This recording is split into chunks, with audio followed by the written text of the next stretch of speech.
السلام علیکم ورحمۃ اللہ.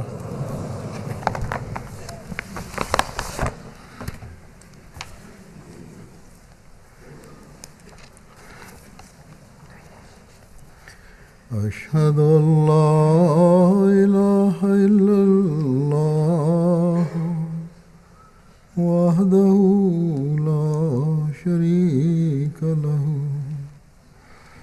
وأشهد أن محمدا عبده ورسوله أما بعد فأعوذ بالله من الشيطان الرجيم بسم الله الرحمن الرحيم الحمد لله رب العالمين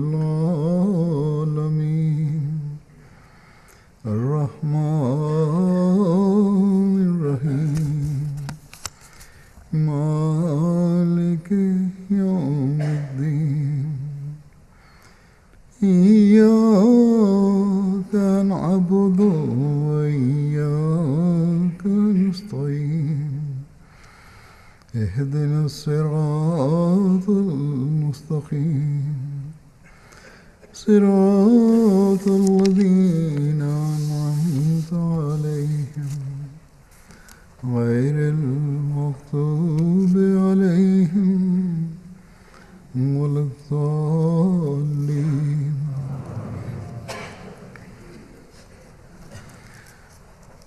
گزشتہ خطبے میں نے اخلاق کا تقوی سے تعلق بتایا تھا کہ تقوی کے لیے اخلاق ضروری ہیں. اس بارے میں حضرت مسیح موعود علیہ السلام کا یہ ارشاد بھی کہ متقی انسان اس وقت بنتا ہے جب اس میں تمام خلق موجود ہوں. بس مومن کو یہ کوشش کرنی چاہیے کہ تمام اخلاق کو اپنائے اور وہ تمام اوامر جن کے کرنے کا اللہ تعالیٰ نے حکم فرمایا ہے انہیں بجا لائے اور تمام نواہی جن سے بچنے کا اللہ تعالیٰ نے حکم فرمایا ہے ان سے بچے. تب ہی وہ اعلیٰ خلق اس میں پیدا ہو سکتے ہیں جو ایک متقی کے لیے ضروری ہیں. لیکن بعض خلقی باتیں ایسی ہیں جو اگر ایک مومن نہیں تو پھر اس کے ایمان کا معیار بھی مول نظر ہو جاتا ہے. وہ بھی دیکھنے والا ہے کہ نہیں. تقوی تو بات کی بات ہے، پہلے ایمان کو سنبھالنے کی ضرورت ہے. ان میں سے سب سے اہم بات یا خلق جو ایک مومن کی بنیادی شرط ہے وہ سچائی پر قائم ہونا ہے اور جھوٹ سے بچنا ہے. قرآن کریم میں اللہ تعالیٰ فرماتا ہے کہ فاجتنبوا الرجس من الاوثان واجتنبوا قول الزور.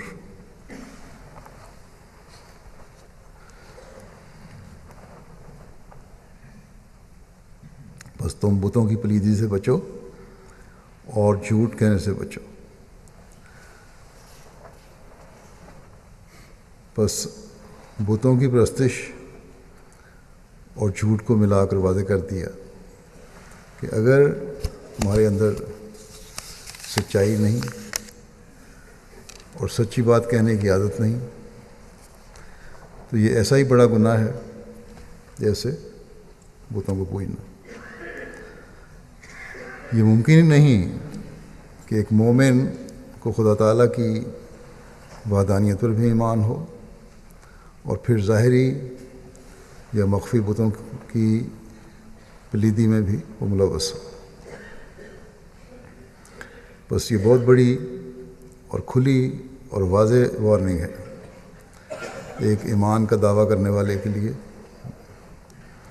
دعویٰ کرنے والے کو کہ اگر مومن ہو تو سچائی کے اعلیٰ معیار بھی اپنانے ہوں گے،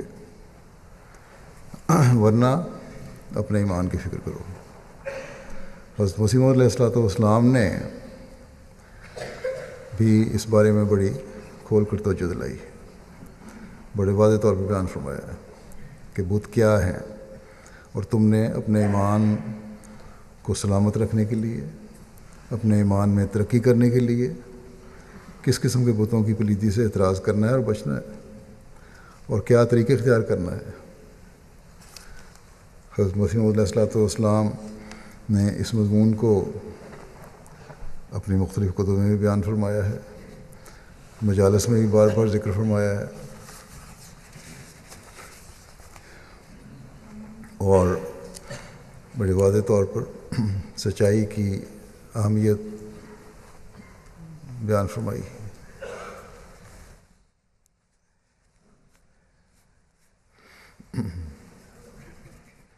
اور اس بارے میں بڑے درد کا اظہار کیا جو ہر احمدی کو ہر وقت اپنے سامنے رکھنے کی ضرورت ہے، تاکہ ہم اپنے ایمانوں کو مضبوط کرتے ہوئے تقویٰ کی طرف بڑھنے والے ہوں۔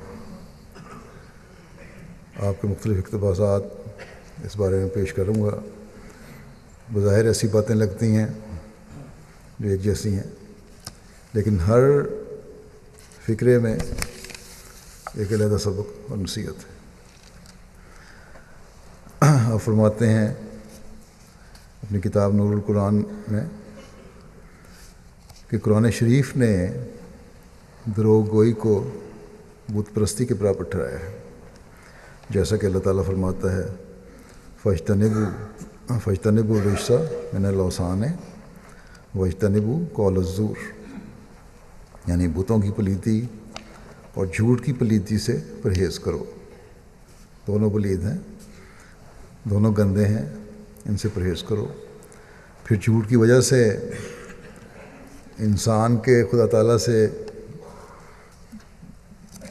دور ہو جانے کا ذکر فرمایا، یا پھر یہ کہنا چاہیے کہ جھوٹے کو اللہ تعالیٰ چھوڑ دیتا ہے۔ اس بارے میں فرماتے ہیں کہ بتوں کی پرستش اور جھوٹ بولنے سے پرہیز کرو، یعنی جھوٹ بھی ایک بت ہے جس پر بھروسہ کرنے والا خدا کا بھروسہ چھوڑ دیتا ہے، سو جھوٹ بولنے سے خدا بھی ہاتھ سے جاتا ہے۔ جب خدا تعالیٰ بھروسہ چھوڑ دیا تو پھر اللہ تعالیٰ اس بندے کے قریب نہیں آتا۔ پھر آپ فرماتے ہیں اسلامی اصول کی فلاسفی میں یہ فرمایا، پھر لیکچر لاہور میں آپ نے یہ فرمایا کہ بتوں سے اور جھوٹ سے پرہیز کرو، یہ دونوں ناپاک ہیں، بس پاک ہونے کے لیے ضروری ہے کہ جھوٹ اور ہر قسم کے شرک سے انسان بچے۔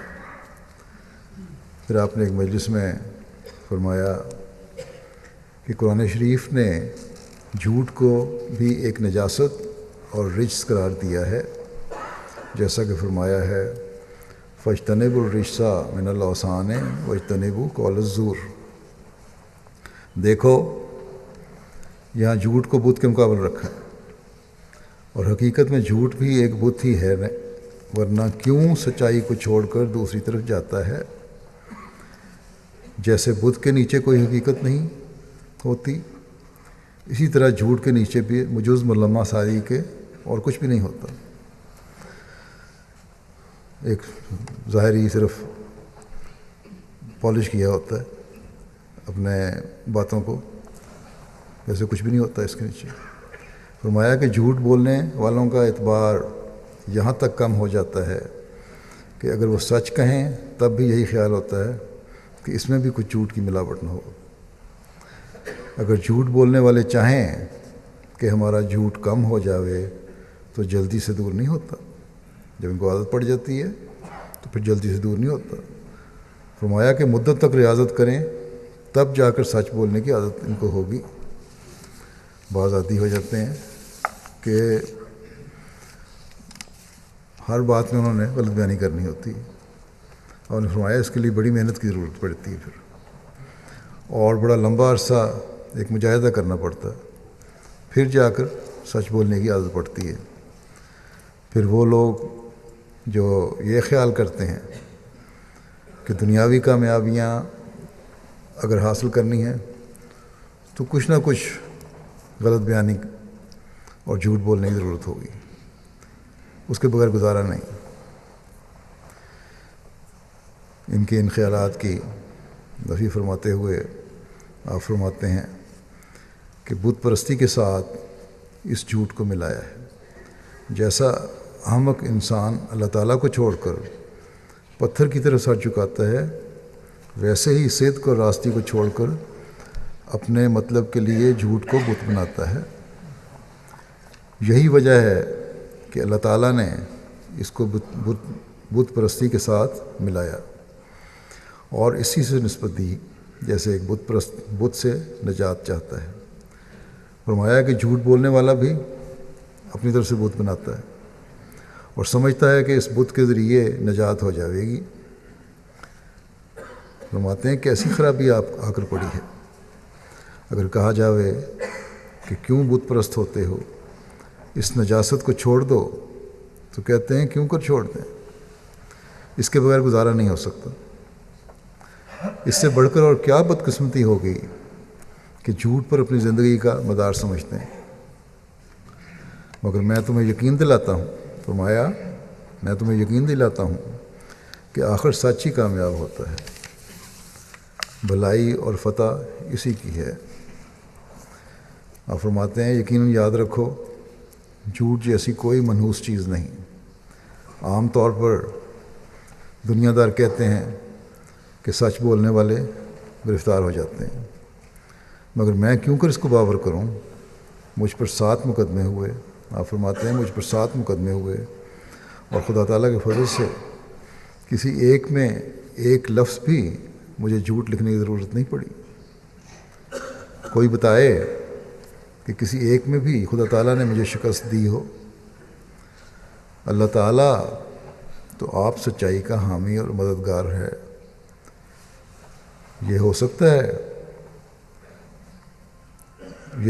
ہے کہ وہ راست باز کو سزا دے، سچ بولنے والے کو سزا دے، کبھی ہو سکتا ہے؟ اگر ایسا ہو، فرماتے ہیں اگر ایسا ہو تو پھر دنیا میں کوئی شخص سچ بولنے کی ضرورت نہ کرے اور خدا تعالیٰ پر سے ہی اعتقاد اٹھ جاوے، راست باز تو زندہ ہی مر جائیں۔ فرماتے ہیں کہ اصل بات یہ ہے کہ سچ بولنے سے جو سزا پاتے ہیں وہ سچ کی وجہ سے نہیں ہوتی، وہ سزا ان کی بعض اور مخفی در مخفی بدکاریوں کی ہوتی ہے۔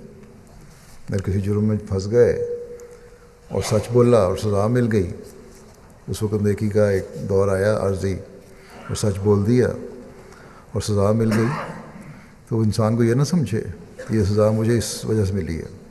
فرمایا یہ جو دوسری غلطیاں تھیں پہلے اور بدکاریاں تھیں، ان کی وجہ سے سزا ملتی ہے اور کسی اور جھوٹ کی سزا ہوتی ہے۔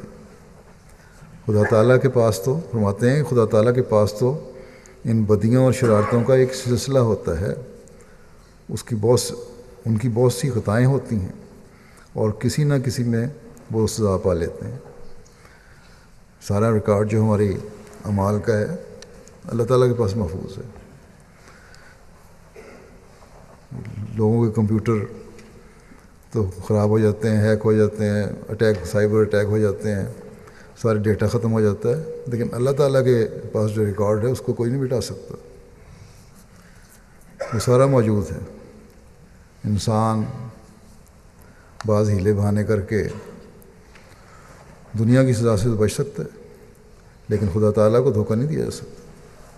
اس لیے فرمایا کہ مستقل اپنے آپ کو نیکیوں کی عادت ڈالنی چاہیے اور نیکیوں پر دوام حاصل ہونا چاہیے، اور جب استغفار کرے انسان اور برائیوں سے بچنے کے لیے عہد کرے تو پھر اس پر ہمیشہ قائم رہنے کی کوشش کرے۔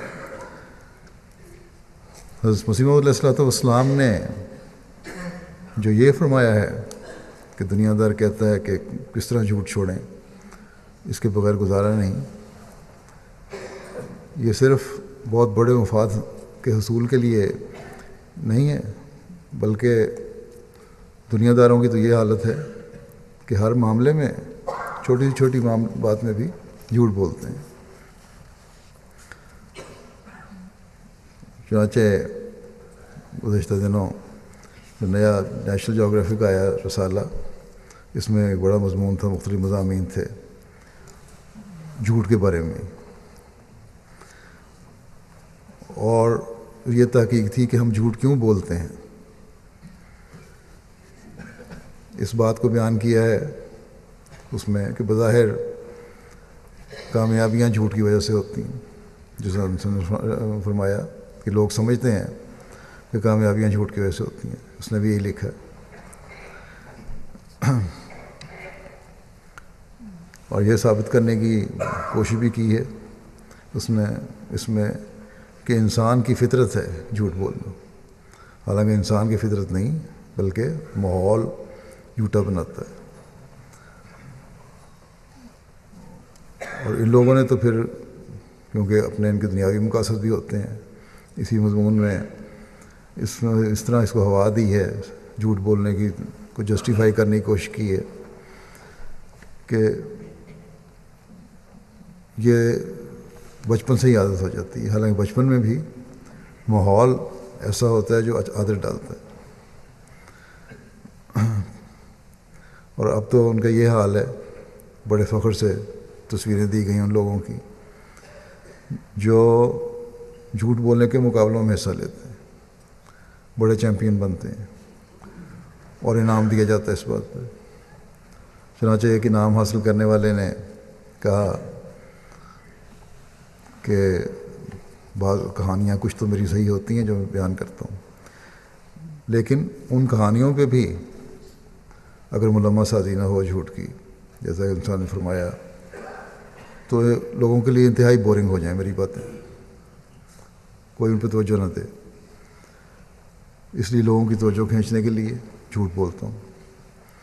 پھر اسی مضمون میں عام سیاست بچوں سے لے کر سیاستدانوں اور مختلف پیشوں سے لے کر سائنسدانوں تک کی یہی باتیں ہیں کہ ان کی باتوں میں جھوٹ شامل ہوتا ہے. اور اس معاشرے میں، ماحول میں اتنا جھوٹ ہے کہ ہر جگہ جھوٹ ہی جھوٹ نظر آئے گا، اور ان کے خیال میں اس سے بچنے کی کوئی راہ نہیں، مجبوری ہے کہ ہم جھوٹ بولیں.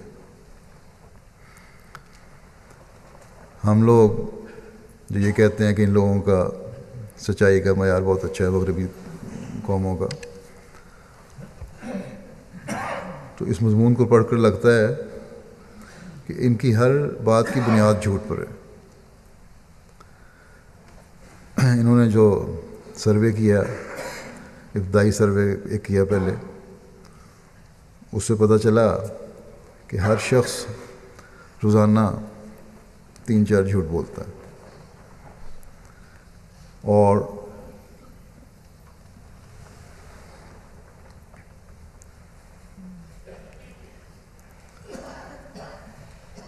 یہ سب جھوٹ اس لیے ہیں جو مثلا مختلف قسم کے جھوٹ ہیں. جھوٹ اس لیے ہیں کہ صحیح رہنمائی نہ کرو، کسی کی گائیڈنس کرنی ہے، کسی کو رہنمائی دینی ہے تو صحیح نہ کرو، اس میں بھی جھوٹ بولا. دھوکہ دینا ہے کسی کو، اس کے لیے جھوٹ بولتے ہیں، دھوکہ دینے کے لیے، اپنی کمزوریاں چھپانے کے لیے. پھر اور مختلف بہانے ہیں جھوٹ بولنے، وجوہات ہیں جن کی وجہ سے جھوٹ بولا جاتا ہے. پھر جو سارا ریسرچ کی ہے، غلط تاثر اپنے بارے میں قائم کروانے کے لیے جھوٹ بولا جاتا ہے، اپنی خود پسندی کے لیے. یہ تو چھوٹے چھوٹے جھوٹ ہیں.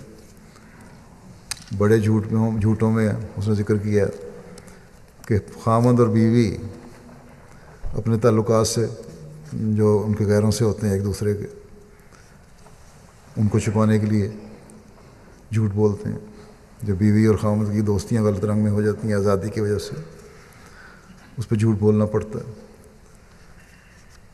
یہ ایک آزاد معاشرے کی یہ بھی بڑی برائی ہے کہ اس طرح آزادانہ میل ملاپ کی وجہ سے غلط تعلقات قائم ہو جاتے ہیں، اور پھر مطلب جھوٹ کا جب پول کھلتا ہے تو پھر لڑائیاں شروع ہو جاتی ہیں، پھر علیحدگیوں اور طلاقوں تک نوبت آ جاتی ہے ان کی۔ ہمارے ہاں بھی اگر آپ جائزہ لیں تو گھروں کی لڑائیاں، طلاق اور خلا کی نوبت اس لیے آتی ہے کہ جھوٹ کا سہارا لیا جاتا ہے، جبکہ اسی بنیادی نفسیات کو سمجھتے ہوئے ہمیں نکاح کے خطبے میں جن آیات کی تلاوت کرنے کا کہا گیا ہے، ان میں یہ آیت بھی شامل ہے کہ یا ایھا الذین آمنوا اتقوا اللہ وقولوا قولا سدیدا، کہ اے لوگو جو ایمان لائے ہو، اللہ کا تقوی اختیار کرو اور صاف اور سیدھی بات کیا کرو۔ اور پھر آگے فرمایا یصلح لکم اعمالکم ویغفر لکم ذنوبکم ومن یطع اللہ ورسولہ فقد فاز فوزا عظیما، کہ اگر تم ایسا کرو گے تو اللہ تعالیٰ تمہارے اعمال درست کر دے گا اور تمہارے گناہوں کو معاف کر دے گا، اور جو اللہ اور اس کے رسول کی اطاعت کرے وہ بڑی کامیابی حاصل کرتا ہے۔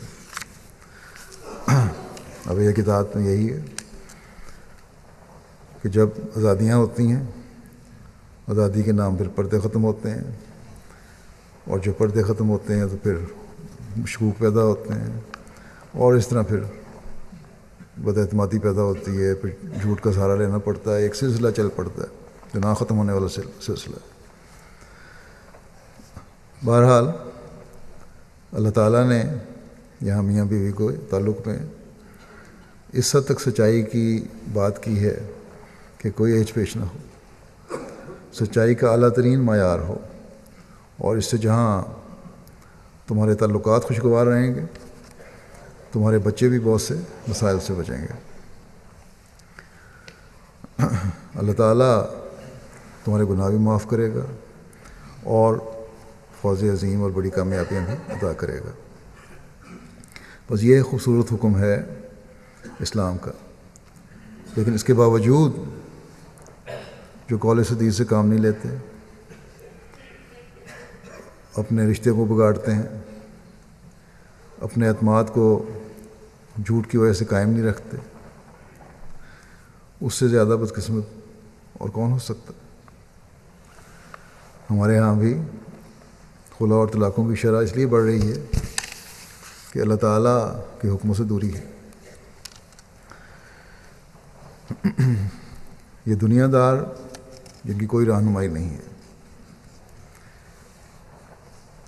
وہ بھی میاں بیوی کے آپس کے جھوٹ جو بولنا ہے آپس میں ایک دوسرے کا، اس کو سیریس لائے اس نے لکھا ہوا ہے، بڑا جھوٹ ہے، بہت قابل فکر جھوٹ ہے، لیکن وہ جن کی رہنمائی ہے اگر ایسا کریں گے تو اس سے بھی زیادہ سیریس ہو جاتا ہے، اس سے بھی زیادہ خوفناک صورت پیدا ہو جاتی ہے کہ اللہ تعالیٰ کے حکموں کی نافرمانی کر رہے ہیں۔ پھر ایسا کرنے والا اپنے گناہوں کی بخشش سے ہی محروم رہے گا، اور اللہ تعالیٰ کی طرف سے جو کامیابیوں کا وعدہ ہے اس سے بھی محروم رہے گا۔ بس قابل فکر ہے ان لوگوں کے لیے جو ایسے رویے رکھتے ہیں۔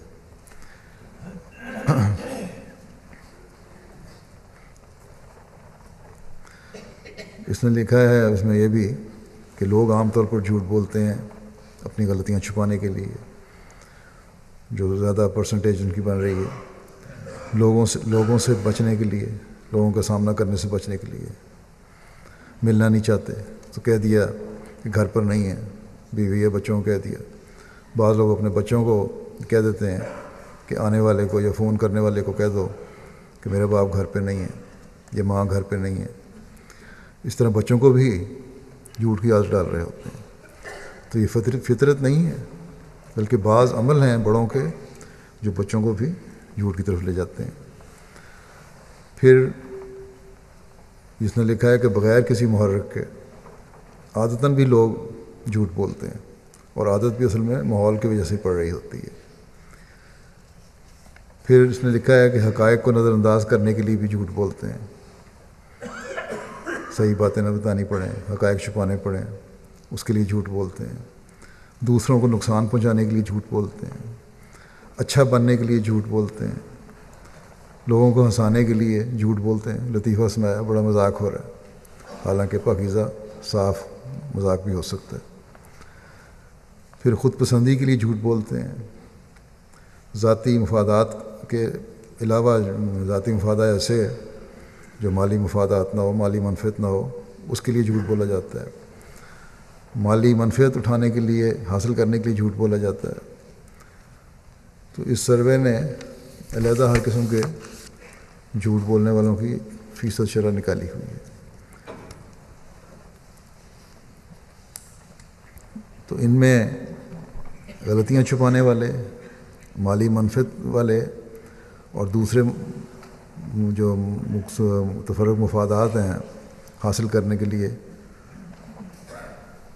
اور لوگوں سے بچنے کے لیے، نہ ملنے کے لیے، جب کسی غلطی کرتا ہے پھر آدمی بچتا بھی ہے، جھوٹ بولتے جاتے ہیں جو، تو سب سے زیادہ جھوٹ بولنے کی شرح ان 4 چیزوں میں ہے: غلطیاں چھپانا، مالی منفعت، دوسرے مفادات اور لوگوں سے بچنا۔ ان کا سروے یہ کہتا ہے۔ تو یہ تو ان لوگوں کا حال ہے جو ہمارے میں سے بہت سے لوگ جن کو سمجھتے ہیں کہ ان کا سچائی کا معیار ہمارے سے بہتر ہے۔ اگر یہ لوگ ہمارے لیے معیار ہیں تو پھر ایک مومن کہلانے والے کے لیے قابل فکر بات ہے۔ یہ لوگ تو ویسے ہی خدا تعالیٰ کو نہیں مانتے یا شرک کرنے والے ہیں، لیکن ہم جو ایمان کا دعویٰ کرتے ہیں اور دین کی تعلیم پر عمل کرنے کا دعویٰ کرتے ہیں، وہ اگر سچائی سے ہٹیں گے تو نہ صرف دین سے دور ہٹتے ہیں بلکہ شرک کے بھی مرتکب ہو رہے ہوتے ہیں۔ بس ہمیں اپنی سچائی کے معیاروں کو پرکھنے کی ضرورت ہے، ان پر نظر رکھنے کی ضرورت ہے۔ اللہ تعالیٰ گواہیوں کے بارے میں فرماتا ہے کہ جھوٹی گواہیاں نہ دو۔ چنانچہ عباد الرحمن کے بارے میں اللہ تعالیٰ فرماتا ہے کہ والذین لا یشہدون الزور، اور وہ لوگ جھوٹی گواہی نہیں دیتے۔ بس نہ ہماری گواہیاں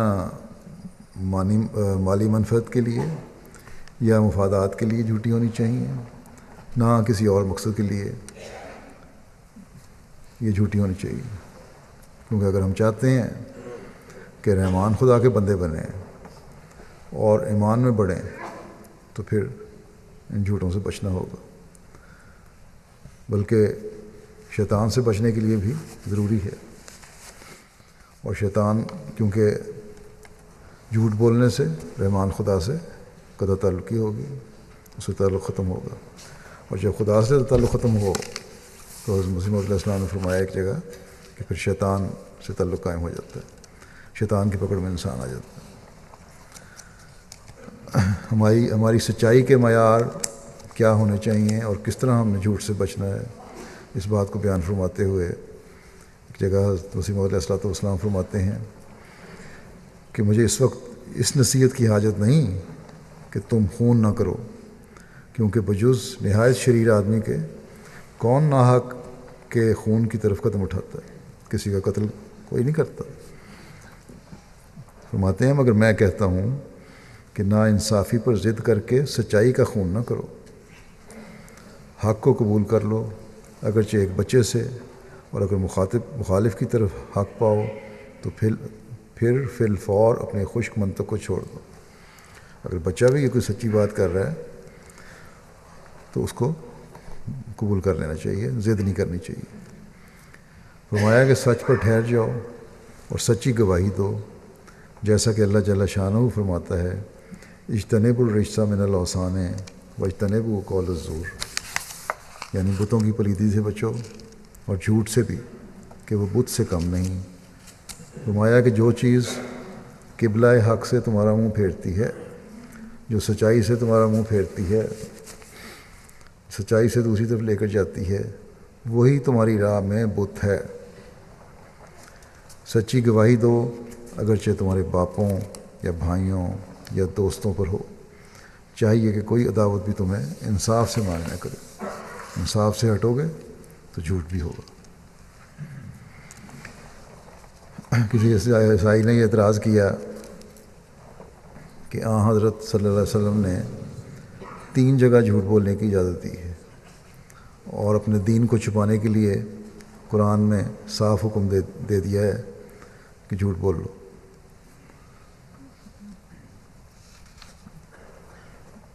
اور جبکہ انجیل میں یہ اجازت کسی قسم کی نہیں ہے۔ اس پر حضرت مسیح موعود نے فرمایا کہ واضح ہو کہ جس قدر راستی کے التزام کے لیے قرآن شریف میں تاکید ہے، میں ہرگز باور نہیں کر سکتا کہ انجیل میں اس کا عشر اشیر بھی تاکید ہے۔ آپ فرماتے ہیں کہ قرآن شریف نے دروغ گوئی کو بت پرستی کے برابر ٹھہرایا ہے، جیسا کہ اللہ تعالیٰ فرماتا ہے فاجتنبوا الرجس من الاوثان واجتنبوا قول الزور، یعنی بتوں کی پلیتی اور جھوٹ کی پلیتی سے پرہیز کرو۔ اور پھر ایک جگہ فرماتا ہے کہ یا ایھا الذین آمنوا کونوا قوامین بالقسط شہداء للہ ولو علی انفسکم او الوالدین والاقربین، یعنی اے ایمان والو، انصاف اور راستی پر قائم ہو جاؤ اور سچی گواہیوں کو للہ ادا کرو، اللہ کے لیے ادا کرو، اور اگرچہ تمہاری جانوں پر ان کا ضرر پہنچے یا تمہارے ماں باپ اور تمہارے اقارب ان گواہیوں سے نقصان اٹھائیں۔ بس یہ معیار ہے سچائی کا۔ بے شک یہ انصاف کا بھی معیار ہے، لیکن اس انصاف قائم نہیں ہوتا اس وقت تک جب تک سچائی نہ ہو۔ بس یہ معیار ہیں جو ایک مومن کے لیے ضروری ہیں۔ حضرت مسیح علیہ السلام اس کی مزید وضاحت کرتے ایک جگہ فرماتے ہیں کہ خدا تعالیٰ نے عدل کے بارے میں جو بغیر سچائی پر پورا قدم مارنے کے حاصل نہیں ہو سکتی فرمایا ہے لا یجرمنکم شنآن قوم علی الا تعدلوا اعدلوا ھو اقرب للتقویٰ، یعنی دشمن قوموں کی دشمنی تمہیں انصاف سے مانے نہ ہو۔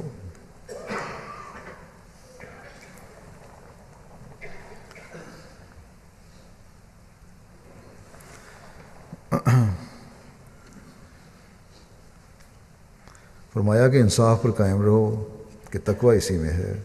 اب آپ کو معلوم ہے، فرماتے ہیں اب آپ کو معلوم ہے کہ جو قومیں ناحق ستاویں اور دکھ دیویں اور خون ریزیاں کریں اور تعاقب کریں اور بچوں اور عورتوں کو قتل کریں، جیسا کہ مکہ والے کافروں نے کیا تھا، پھر لڑائیوں سے باز نہ آویں، ایسے لوگوں کے ساتھ معاملات میں انصاف کے ساتھ برتاؤ کس قدر مشکل ہوتا ہے۔ مگر قرآنی تعلیم نے ایسے جانی دشمنوں کے حقوق کو بھی ضائع نہیں کیا اور انصاف اور راستی کے لیے وصیت کی ہے کہ میں سچ سچ کہتا ہوں، فرماتے ہیں میں سچ سچ کہتا ہوں کہ دشمن سے مدارات سے پیش آنا آسان ہے، مگر دشمن کے حقوق کی حفاظت کرنا اور مقدمات میں عدل اور انصاف کو ہاتھ سے نہ دینا یہ بہت مشکل اور فقط جوان مردوں کا کام ہے۔ اکثر لوگ فرماتے ہیں اکثر لوگ اپنے شریک دشمنوں سے محبت تو کرتے ہیں اور میٹھی میٹھی باتوں سے پیش آتے ہیں، مگر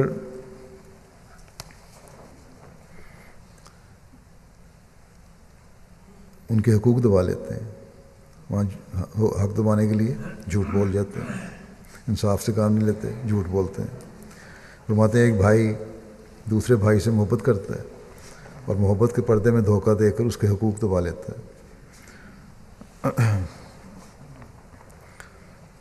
پھر فرمایا اس کی مثال دی ہے آپ نے، مثلا اگر ایک ذمہ دار ہے تو چالاکی سے کا نام کاغذات بندوبست میں نہیں لکھواتا، جو کاغذات ہوتے ہیں سرکاری رجسٹریاں وہاں کام نہیں لکھواتا، نام نہیں لکھواتا، اور یوں اتنی محبت کہ اس پر قربان ہوا جاتا ہے۔ بہت سارے کیس ایسے آتے ہیں جھوٹے طور پر بعض رشتہ دار عزیز اپنے رشتہ داروں کی جائیدادوں کے کاغذات بدلوا لیتے ہیں یا نام نہیں لکھواتے یا صحیح طرح گواہی نہیں دیتے، اور ان کو مالی نقصان برداشت کرنا پڑتا ہے۔ آپ فرماتے ہیں کہ پس خدا تعالیٰ نے اس آیت میں محبت کا ذکر نہ کیا بلکہ معیار محبت کا ذکر کیا، کیونکہ جو شخص اپنے جانی دشمن سے عدل کرے گا اور سچائی اور انصاف سے درگزر نہیں کرے گا وہی ہے جو سچی محبت بھی کرتا ہے۔ بس یہ معیار ہے کہ صرف عارضی مفادات کے لیے نہیں، عام روزمرہ کے معاشرتی معاملات کے لیے نہیں، بلکہ ایک مومن کہ سچائی کے معیار وہ ہوں کہ ایک دشمن کو بھی نقصان پہنچانے کے لیے بھی جھوٹ نہیں بولنا۔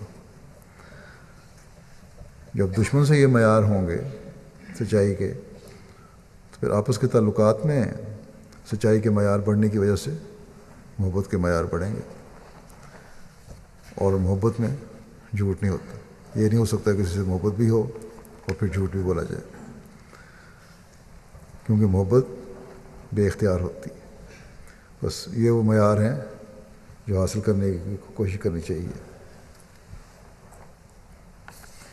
پھر جب ایسے معیار ہوں گے سچائی کے تو پھر ایک بھائی کو کسی بھی قسم کا انسان دھوکہ نہیں دے سکتا۔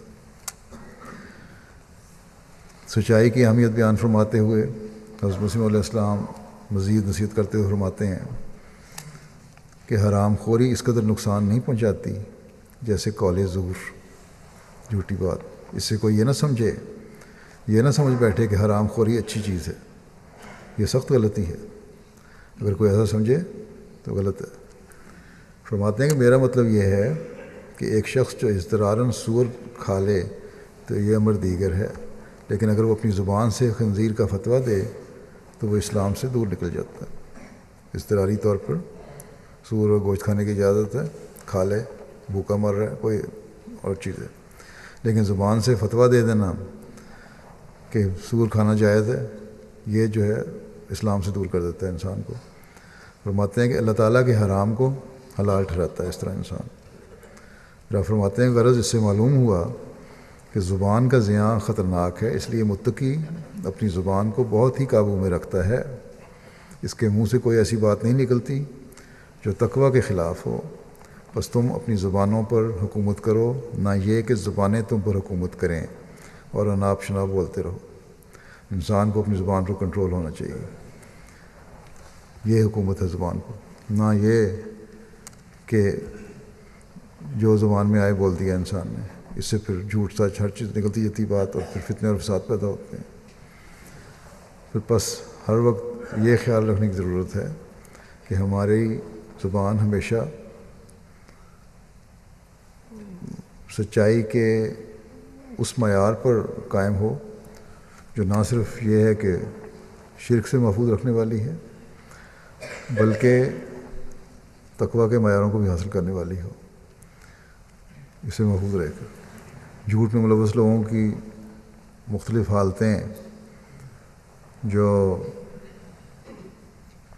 میں نے اس مضمون کے حوالے سے بیان کی تھیں، انہیں سامنے رکھ کر ہر ایک کو اپنے جائزے لینے کی ضرورت ہے کہ کیا اس کسی قسم کے جھوٹ میں ہم ملوث تو نہیں، اگر ہیں تو کس طرح سے نجات حاصل کرنی ہے۔ نجات حاصل کرنے کا ذریعہ تو اللہ تعالیٰ نے بتا دیا۔ اللہ تعالیٰ سب کو اس بات کو سمجھنے کی توفیق دے، اور بلکہ سچائی سے بڑھ کر آگے قول سدید پر قائم ہونے کی توفیق عطا فرمائے۔ پھر ایک اہم نیکی جو مومن کا خلق ہونی چاہیے اور اللہ تعالیٰ کا قرب دلاتی ہے، وہ عاجزی اور تکبر سے دوری ہے۔ چنانچہ ایک جگہ تکبر کرنے والے لوگوں کو کے بارے میں اللہ تعالیٰ فرماتا ہے کہ ولا تصائر خدک للناس ولا تمشی فی الارض مرحا،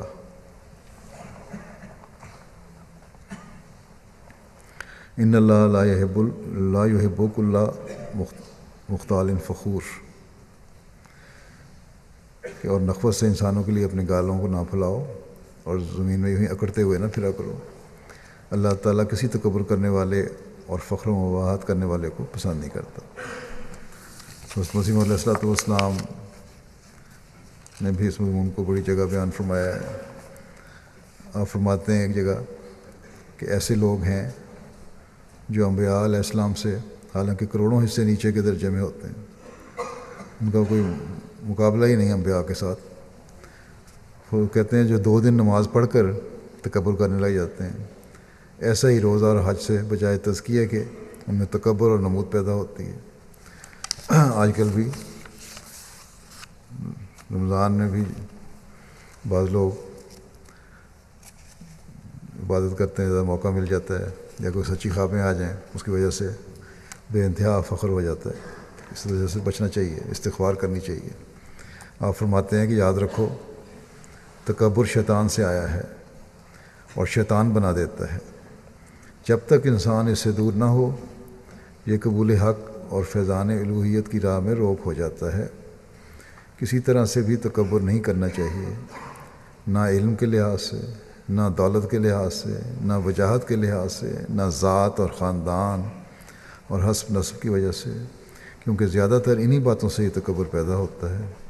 اور جب تک انسان ان گھمنڈوں سے اپنے آپ کو پاک صاف نہیں کرے گا اس وقت تک وہ خدا تعالیٰ کے نزدیک برگزیدہ نہیں ہو سکتا، اور وہ معرفت جو جذبات کے مواد ردیہ کو جلا دیتی ہے اس کو عطا نہیں ہوتی۔ جذبات کے جو رد کرنے والے چیزیں ہیں، جذبات ہیں جو غلط قسم کے جذبات ہیں، ان کو ختم کرنے کے لیے جو معرفت مل سکتی ہے اس وقت تک نہیں مل سکتی وہ معرفت جب تک انسان تکبر سے نہ بچے اور عاجزی اختیار نہ کرے۔ فرمایا کیونکہ اس کو عطا نہیں ہو سکتی، کیونکہ یہ شیطان کا حصہ ہے، اس کو اللہ تعالیٰ پسند نہیں کرتا۔ شیطان نے بھی تکبر کیا تھا اور آدم سے اپنے آپ کو بہتر سمجھا اور کہہ دیا کہ انا خیر منہ خلقتنی من نار وخلقتہ من طین۔ پھر اس کا نتیجہ یہ ہوا کہ یہ خدا تعالیٰ کے حضور سے مردود ہو گیا، اور آدم لغزش پر چونکہ اسے معرفت دی گئی تھی، اس کو معرفت ملی تھی، اپنی کمزوری کا اعتراف کرنے لگا اور خدا تعالیٰ کے فضل کا وارث ہوا۔ وہ جانتے تھے کہ خدا تعالیٰ کے فضل کے بغیر کچھ نہیں ہو سکتا، اس لیے دعا کی ربنا ظلمنا انفسنا وان لم تغفر لنا وترحمنا لنکونن من الخاسرین۔ یہ دعا پڑھنے کے لیے بھی حضرت مسیح علیہ السلام نے جماعت کو نصیحت فرمائی ہے کہ یہ دعا پڑھتے رہنا چاہیے۔ آج کل بھی آخری اشر سے گزر رہے ہیں، آگ سے بچنے کے لیے، اللہ تعالیٰ کا رحم حاصل کرنے کے لیے ان دعاؤں کی بہت ضرورت ہے۔ آپ فرماتے ہیں کہ یہی وہ سر ہے، یہ راز ہے جو حضرت عیسیٰ علیہ السلام کو کہا گیا کہ اے نیک استاد، تو انہوں نے کہا کہ تو مجھے نیک کیوں کہتا ہے؟ آپ فرماتے ہیں کہ آج کل کے نادان عیسائی تو یہ کہتے ہیں، اس کا مطلب اس فکرے سے یہ تھا کہ تو مجھے خدا کیوں نہیں کہتا، حالانکہ حضرت مسیح نے بہت ہی لطیف بات کہی تھی جو انبیاء علیہ السلام کی فطرت کا خاصہ ہے۔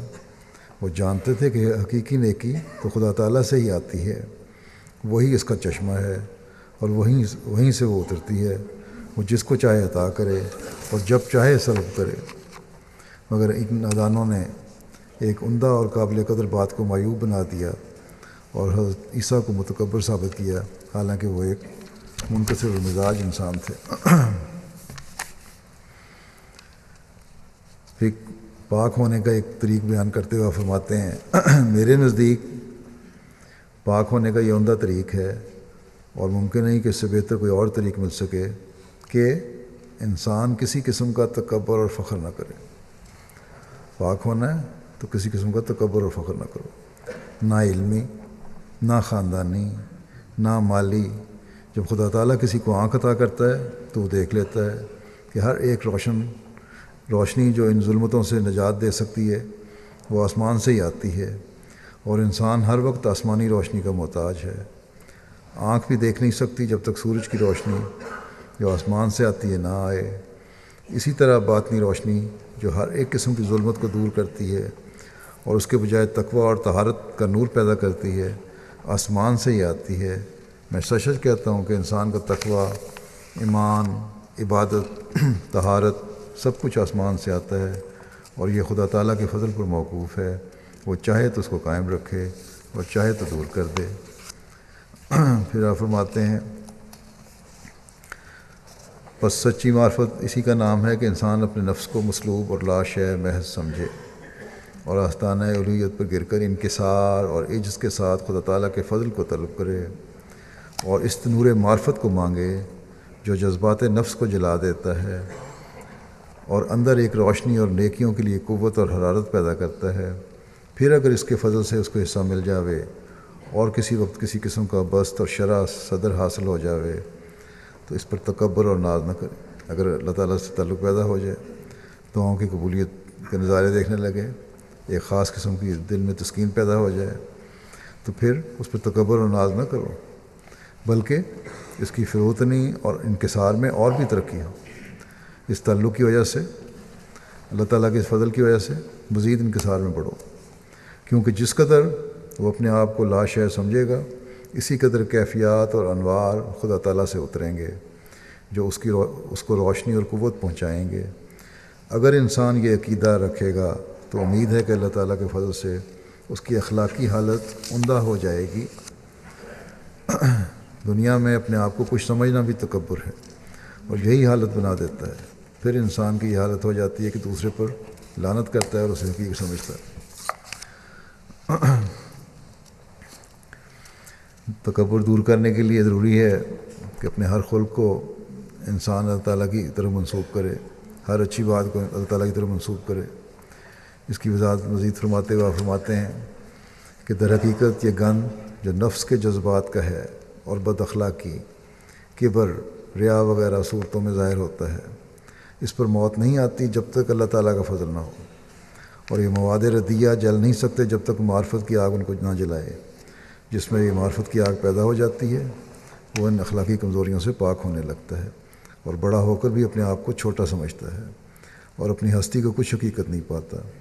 وہ اس نور اور روشنی کو جو انوار معرفت سے اسے ملتی ہے اپنی کسی قابلیت اور خوبی کا نتیجہ نہیں مانتا اور نہ اسے اپنے نفس کی طرف منسوب کرتا ہے، بلکہ وہ اسے خدا تعالیٰ ہی کا فضل اور رحم یقین کرتا ہے۔ جیسے ایک دیوار پر آفتاب کی روشنی اور دھوپ پڑ کر اسے منور کر دیتی ہے، لیکن دیوار اپنا کوئی فخر نہیں کر سکتی۔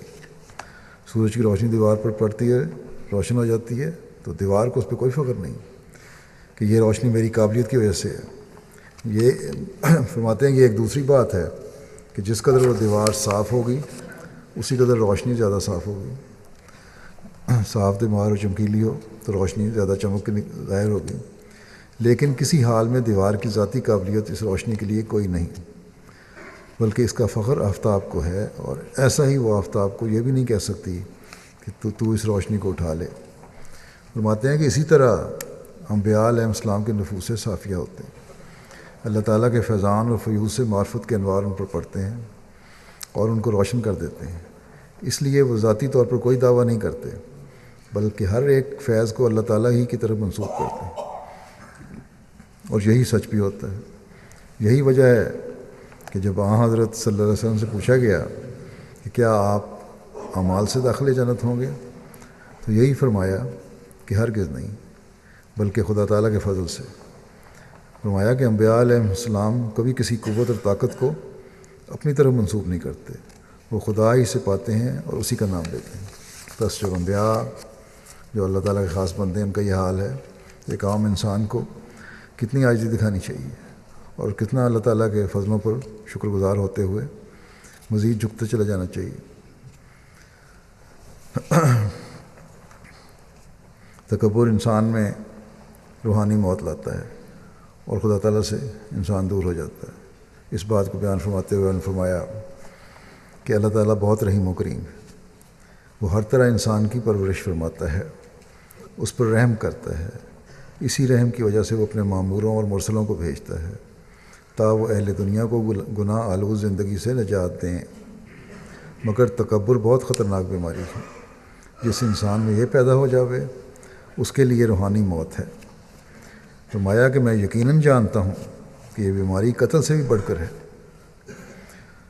متکبر شیطان کا بھائی ہو جاتا ہے، اس لیے کہ تکبر ہی نے شیطان کو ذلیل و خوار کیا۔ اس لیے مومن کی یہ شرط ہے کہ اس میں تکبر نہ ہو، بلکہ انکسار، عاجزی، فروتنی اس میں پائی جائے، اور یہ خدا تعالیٰ کے ماموروں کا خاصہ ہوتا ہے۔ ان میں حد درجہ کی فروتنی اور انکسار ہوتا ہے، اور سب سے بڑھ کر حضرت صلی اللہ علیہ وسلم میں یہ وصف تھا۔ آپ کے خاتم نے اس سے پوچھا گیا کہ تیرے ساتھ آپ کا کیا معاملہ ہے، کس طرح آپ سلوک کرتے ہیں تمہارے ساتھ؟ خاتم سے پوچھا، اس نے کہا کہ سچ تو یہ ہے کہ مجھ سے زیادہ وہ میری خدمت کرتے ہیں۔ اللہم صلی علی محمد وعلی آل محمد وبارک وسلم۔ جماعت کو اس بارے میں نصیحت کرتے ہوئے آپ فرماتے ہیں کہ عام طور پر تکبر دنیا میں پھیلا ہوا ہے، علماء اپنے علم کی شیخی اور تکبر میں گرفتار ہیں، فقراء کو دیکھو تو ان کی بھی حالت اور ہی قسم کی ہو رہی ہے، ان کو اصلاح نفس سے کوئی کام ہی نہیں رہا، ہر ایک تکبر میں مبتلا ہے، اپنی اصلاح کرنے کی طرف کوئی توجہ نہیں۔ فرماتے ہیں ان کی غرض و غائد صرف جسم تک محدود ہے، اس لیے ان کے مجاہدے اور ریاستیں بھی کچھ اور ہی قسم کی ہیں، جیسے ذکر ارہ وغیرہ، جن کا چشمہ نبوت سے پتہ نہیں چلتا۔ حضرت صلی اللہ علیہ وسلم کی ذات سے ایسے ذکروں اور مجاہدوں کا تو ہمیں پتہ نہیں لگتا۔ فرماتے ہیں کہ میں دیکھتا ہوں کہ دل کو پاک کرنے کی طرف ان کی توجہ ہی نہیں، صرف جسم ہی جسم باقی رہا ہوا ہے، جس میں روحانیت کا کوئی نام و نشان نہیں۔ یہ مجاہدے دل کو پاک نہیں کر سکتے اور نہ کوئی حقیقی نور معرفت کا بخش سکتے ہیں۔ بس یہ زمانہ بالکل خالی ہے، نبوی طریق جیسا کہ کرنے کا تھا وہ بالکل ترک کر دیا گیا ہے اور اس کو بھلا دیا ہے۔ اب اللہ تعالیٰ چاہتا ہے کہ وہ عہد نبوت پھر آ جاوے اور تقوی اور طہارت پھر قائم ہو، اور اس نے اس جماعت کے ذریعے چاہا ہے۔ اللہ تعالیٰ یہ ساری نیکیاں تقوی پیدا کرنا، ایمان مضبوط کرنا چاہتا ہے، اس جماعت کے ذریعے چاہتا ہے۔ آپ فرماتے ہیں پس فرض ہے کہ حقیقی اصلاح کی طرف تم توجہ کرو۔ جب جماعت سے اللہ تعالیٰ چاہتا ہے تو افراد جماعت جو ہیں وہ حقیقی اصلاح کی طرف توجہ کریں۔ آپ فرماتے ہیں حقیقی اصلاح کی طرف تم توجہ کرو، اسی طرح پر جس طرح پر حضرت صلی اللہ علیہ وسلم نے اصلاح کا طریق بتایا۔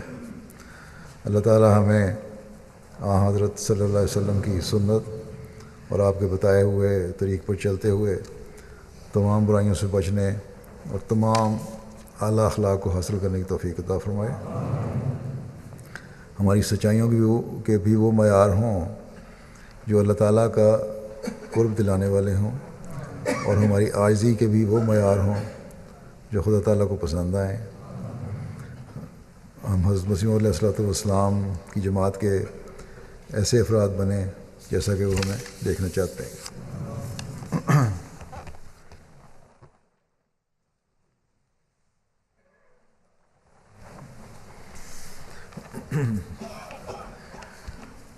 الحمد للہ نحمده ونستعینه ونستغفره ونؤمن به ونتوکل علیہ ونعوذ باللہ من شرور انفسنا ومن سیئات اعمالنا من يهده الله فلا مضل له ومن يضلل فلا هادي له ونشهد أن لا إله إلا الله ونشهد أن محمدا عبده ورسوله عباد الله رحمكم الله إن الله يأمر بالعدل والإحسان وإيتاء ذي القربى وينهى عن الفحشاء والمنكر والبغي يعظكم لعلكم تذكرون اذكروا الله يذكركم وادعوه يستجب لكم ولذكر الله